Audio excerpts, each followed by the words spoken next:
I love building businesses. I love helping people build their businesses and acquire the things that they want. It's the greatest joy in my life. Like, wait, when you say retire, like if you mean like I could retire, not have to wake up and go to work every day, but I would be doing something else. It's like building the cabin or I would be doing something else, because what I know is that when the body doesn't move, it rots away. Work. That's what. So you've got to move. You don't have to overexert yourself, but get out there and do something. Mow the lawn. Build something. When you love your job, and when you're like me and you have your own businesses, right, and you love your jobs, nothing really seems like work. I got my first podcast hater. Oh, yeah? Someone is sending me random text messages from a burner phone, and the first text message was, "Is this Brian?" And I'm like, "Who is this?" "Well, that depends. Is it Brian?" I'm like, "Well, I'm not going to carry on a conversation if I don't know who I'm talking to." And then I got I'm getting a kick out of it. So if you're out there, whatever I said, keep it coming. We love you. Yeah. We love you regardless. Text me some more. I still won't respond. This is Men's Mental Health Month, too, by the way. It needs to be. Right? Men across all platforms, across all races, financial backgrounds, everything, the suicide rate is higher than ever. Heart attacks, most diseases, a lot of these things are more common in men. There's a reason for that. We carry more pressure, as we're supposed to. I enjoy that part of my life. I'm a provider. Yeah. I am a protector. Yeah. There is nothing wrong with that. Peterson. Yes. The doctor. Yes. Talks about everybody needs to make sure it would be wise if you were a man that is dangerous but capable of being kind. Not a man who is kind and not capable of being dangerous. People take that in such the wrong way where they're like, "Oh, you just want to be dangerous." No. But I'm not someone to mess with. Right. I'm not looking for trouble. I also don't run from it. You mess with me, my friends, or my family, we have some things we're going to discuss. We'll see if it simplifies in that form. If it doesn't and it needs to take another turn, I'm okay with that. I'm not looking for it, but I'm not afraid of it. I think this world is dangerously dangerous. Yeah. Because there's not any dangerous men out here. Where would our skyscrapers be? Where would our bridges be? Where would all these things be if you didn't have these fearless men that were willing? And there are women out there that are perfectly capable, but if you were to look at the data, much fewer numbers. And women that are capable and wanting actually have the drive to do that. I'm sure all women are capable if they really wanted to, but they don't want to. And I'm okay with that. You deserve to be protected. You're a mother. If I had a child, I would want to be the one that died so that my child still had a mother. I wouldn't want it the other way around. No. That figure is more important. I'm close with both my parents. My mom, me and her, tight. Yeah. You don't mess with my mom. We are best friends. I already know. She knows everything about me. We are tight. We talk constantly, almost daily. We'll go a few weeks and be like, "What the heck happened?" And, work gets in the way, things happen. And my mom's like, "I miss you." And it's been like 2 weeks. Oh, my. You know what I mean? Yeah. That's how much we talk. And I love it that way. While men make up 50% of the population in America, we also we have 80% of the suicide. I believe it's over 65% of the heart attacks. I don't remember the last time I heard about a woman that had a heart attack, to be honest with you. I'm not saying it doesn't happen. Oh, wow. I haven't heard about it. Wow, that's like a baby dove. You've never seen one. I've seen lots of pigeons in my gosh. I want to wrap it up here real quick because I love this banter that we got going on. Manifestation. Be careful what you manifest. Yeah. Hyper focus on what you want in your life, not what you need. Having needs is great, but your want needs to be your drive. Action, action. Move, move, move. Go, go, go. Once you get past otherwise the hump, otherwise you're just sitting on the couch looking for a genie. Once you get past the hump and you start to understand that when you are still getting negative things, it's because you're still manifesting the negative.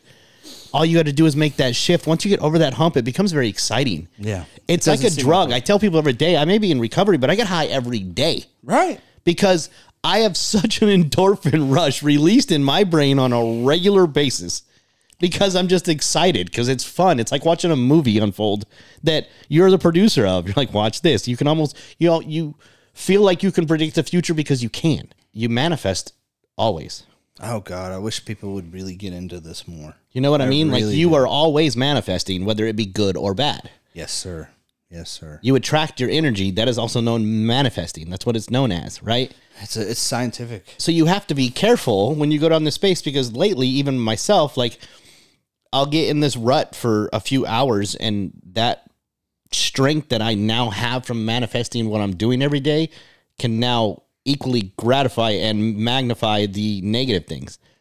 Where I feel like, dang, man, I'm not used to getting kicked in the face this hard. And I'm like, wait a minute, my energy shifted. Now I'm in a more strong way attracting the negative side because I got stuck in that loop for a minute. Well, and it feels like a stronger kick to the face. That's what I was going to ask. I think the kicks are probably a little stronger. Yeah, absolutely they are, because I'm now so hyper focused on that energy that whatever I'm actually manifesting, when I'm stuck in the negative, I'm manifesting negative. And it's coming at me, and it's coming at me hard, just as equally as when I'm manifesting the positive, that comes at me hard. So you got to be aware of what you're asking for, right? A lot of people are like, well, I'm manifesting. You don't just sit and think. You have to focus.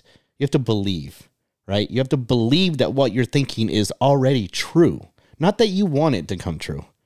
You have to need these things, like need and want and desire and passion, and all these things are triggered inside of you, and these are what are your driving force for life. So when you're doing that, if you're stuck in the negative still, you're going to manifest negative. So you can't just take that as, oh, it's not working. No, it's working. No. It's working well. You just don't realize that it's working in a negative way still. The Bible specifically talks about this, though. So if you were to label me, which I don't believe in, because I'm good with all religions. I am not a Christian. They all got some power. I believe God sent Jesus down here to destroy religion, because he knew that could be the cause of the destruction of the planet. According to the Bible, that's what happened. Right? Yes. So I am not a specific religion. I just believe in a higher power. I call him God because that's how I was raised. Perfect. And that's what I believe in. When you go to the Bible, even Quran, you can go through other books or through other religious Bibles, whatever you want to call them. And it speaks very specifically about what you ask for, to beware of what you ask for in prayer. Mm-hmm. And if you don't believe in what you're asking for in prayer, it's not going to happen. And that's where so many people get lost with God sometimes, is that they're like, well, I prayed and I prayed, but you didn't believe it when you said it. You were hoping. Yeah. I was hoping for a miracle, right? But I didn't believe it was actually going to happen. So it's not like God didn't answer your prayers. You didn't believe that it was possible. Well, and that's what I mean by manifestation. Like, I am so strong in my belief system now that my manifestation is growing rapidly. I was laughing about it on the way here because I started randomly thinking about the car, the Porsche, and was getting very hyper focused on what do I want to do? You know, what has this done for me, and what will be next, and yada, yada, yada. And all of a sudden I got passed by a GTS. On the other side was like a Miami Blue. And then right in front of me was another one. And they were all the same year. It was like all of a sudden my car had babies, and they were all other, and I just started laughing because I'm like, yep, that's how this works. They were always there. So for people that don't understand what hyper-focus actually looks like, I want you to think about everybody in your workspace and tell me what color their eyes are. And I'll bet you'll struggle with this pretty bad. Or even, what color shirts do they have on today? Let's go a little simpler. Watch a video of someone. Watch a video of someone, and while you're watching their hands move, I want you to tell me how their hair is styled. You can't. Even if the screen is 10 feet in front of you, you can't focus on the TV screen as a whole. You're always focusing on certain things. That's how you miss things. There's actually something you can go online and Google. I believe it's the Black Gorilla, but it shows people dribbling a basketball. And it tells you to focus on how many times they dribbled the basketball and how many times they've passed it. In the background is a gorilla running through the actual court. Nobody notices it. Nobody notices it. All right. Now, when you tell them to do it again, except for look for it, they play the exact same video and people freak out. It's on the same exact video. That is how hyper-focused you have to be to truly manifest. Yeah. You have to believe in what you're looking at and what you're seeing and visualize it as though it has already happened. And when you do, it happens. You had this belief inside of you that I am destined for something greater. It was so strong inside of you that no matter what was happening inside jail, which is a lot, for those of you that have been, you understand, with all of the chaos, and I can tell you right now, jail is very chaotic. It's very loud. It's very disturbing. There's a lot of things that people get lost in trying to, like, who's the psycho 3 cells down talking to himself, and when am I going to run into him in the chow hall, and all of these things, all of these thoughts that people get consumed by in jail, right? You put all those to the side And you said, I know those are there because I can hear them. I know they're there. So I don't have to think about them. I already believe and I know those things exist. I believe also that I am destined for greater. So what I'm going to do is focus on this. Bro. And I'm going to tell myself this story over and over again. I'm going to play it out in my head because this is how it's going to unfold. Fast forward to today. The president makes $300,000 a year. That's a known fact. Not And yet Mr. somehow, not our ex-president. He didn't want it. No, of course he didn't want it because he was trying to prove to the people that it's not about that for him. He cared about them, but he was uncontrollable. The media couldn't handle it. We couldn't push the right narratives. They hide and protect everybody while they lie to our faces, and they're programming us right now.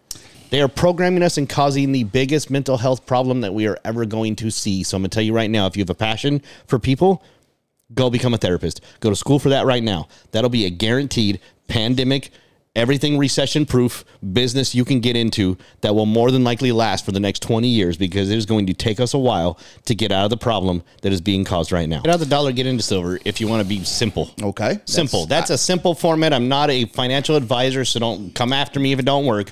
But in a simple format, get out of the dollar and get into something that is worldwide recognized. And silver, gold, they are going to test times no matter what. That's how we started this. That's how we'll end it. Like, I'm okay because I'll always be okay because I know what I've been through. I know what I can handle, and I know what I'm willing to go through to get to wherever I need to go. Yeah. I'm not afraid of moving. I'm not afraid of doing what I need to do to survive as far as it comes to like hunting animals and hunter gathering. Like I can survive. I think I can I think I can make a solar panel at this point. Yeah. Like I have not wasted my time Netflixing and chilling. I do research. I've been doing research for years. This is how I'm wired. Pattern recognition, right? Mm-hmm. People have been talking about this coming for a long time and everybody just thinks they're blowing smoke. And I'm not going to blame it on just the current administration. I'm going to blame it on the conglomerate of everything. And that's part of what I have been like irritated about in the base form. Like I'm still happy, but it's hard to watch sometimes. Ain't it though? When the media flat out goes out there and just lies. They don't care about you. It's called neuroassociation. Tell me about it. This is a psychology like platform that they've been using for years, right? They get you to associate with something that you can recognize. And when you... So what you believe, your belief dictates your thoughts dictate your feelings. So they make something so real, you believe it. Mm-hmm. So they put it out there so much that you now have associated to it. They shove it in your face so much that you have to live in it for so long, it becomes your new belief. Mm-hmm. So when you believe it, it becomes true. Then you base your actions off of that, your feelings and your actions off of that. And now we're creating... You're like puppets to these people. And Guys, they find it entertaining. Go watch the show Succession. It's on HBO. It's all about the media conglomerate. And it shows how they can literally twist the narrative. And that is what they do. I'm telling you right now, if CNN, MSNBC, and all those other idiots went on right now and told you we've all been lying, the sky is green, I'd give it about a week before it would be all over social media. We've all been lied to. The sky is actually green. People protesting. And the toxins in the air make it look blue, but it's really green. Like, I guarantee it. That's why they put chemtrails up there to make sure. That's how good they are at this. And it is rather scary to watch them flat out lie.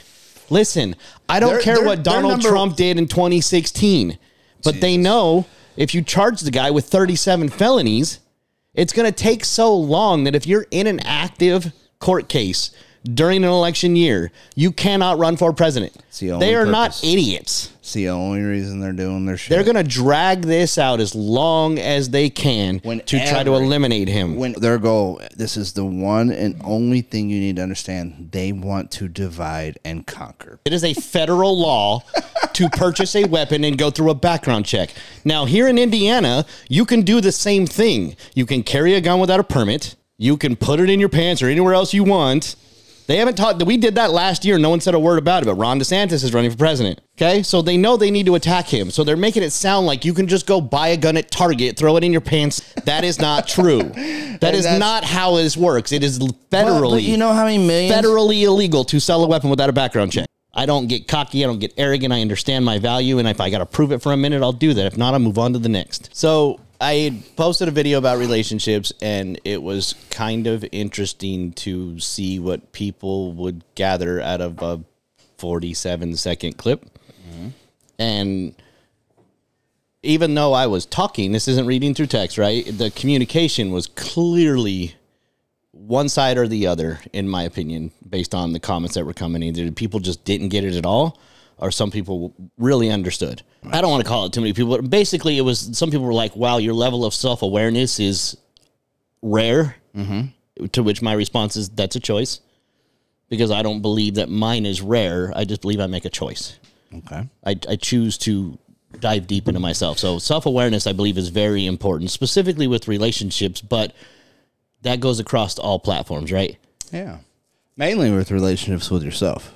Absolutely. Mainly, you know what I mean? Absolutely. And I touched on that one in another one where we were talking in the last podcast, I believe it was 58, when we got into relationships and we were talking about it. And what surprised me the most is so many people that went to the negative space. Like, there's no women out there like that. As I'm talking about my wife being understanding about me being honest with her. Yeah, I remember. I'm just being honest, right? I remember the part, yeah. And most people respond well to it, and then the other side was very just negative. Like, no women out there are like that. How do you... And it's dudes that are posting this, so I'm laughing. Like, how do you know? Have you ever tried this? The people that were making the comments where they don't believe that there's women out there like that are the ones that are... like I used to be, straight up. I used to think that you had to get the hottest girl that all your friends wanted until you get the hot girl that all your friends want. And then you're just stressed out all the time. Because your friends are thinking that all your friends are trying to screw your girl. Because they are. And it's not fun, right? And they are every time. And it's like everybody wants what they think someone else wants. And then they wonder why it's not working for them. Yeah. And I just, sometimes I'm like, will you just... If you want to become self-aware, start journaling, right? First and foremost, you need to write down your negative thoughts so that you can go back and validate them. For a while, I would carry a journal, just a little, like, almost like the police book. You know what I mean? Like, they got the little flip book and they're being real annoying when they're taking all your notes. So I thought, well, if these are all annoying facts, I'm going to act like the dude that's going to interrogate me, and I'm going to interrogate myself. So I'm going to get out the little police binder, and I'm going to take little notes. But then I'm going to go back and I'm going to validate those to see if... First and foremost, most of the things that you think aren't true. Actually, everything you think isn't true until you can validate it. So pattern recognition is the key to success in all things, I believe. If you can recognize patterns, like if you look at good stock traders, they can watch how the patterns of the world happen. Those are the people that trade on, like, I can shift a country if I want to level. It's like Baccarat. Because they know they can watch the patterns, right? Yeah. If you look, I went back. The reason I feel like my marriage is so successful today is because I went and looked at the patterns. And rather than blame all of the women that I met, the one common denominator in all the relationships is me. Is you, yeah. So what am I doing? And that's when things shifted. So I went back and I looked at how they start, how they would go, and what silly mistakes I would make. And I was so in love with this idea of things that I would react to these ideas before they were even real, and then wonder why I was either pushing them away or attracting the wrong person. It's always attracting the wrong person, though. The majority of the time. Right. Because I'm so in love with this idea of someone that I am completely bypassing the red flags. I'm not accepting the things that are happening, and I am going down a dark road and trying to make it okay for myself, because as an addict, I can make a dark road okay. Get comfortable. You know what I mean? Right. Like, I'm comfortable with being abnormal. So I go down these roads, but the point being, if you journal, you can go back and check for patterns. You'll notice the similarity in your negative thoughts. And then if you go back to that and validate them, I'm not good enough. I'm not smart enough. I'll never be successful. You got to go back and define those things. Like, what does that mean? What does that actually, like, take a minute. If you want to become self-aware, take a minute for yourself. It's in the dang word, but no one does this because it's very uncomfortable.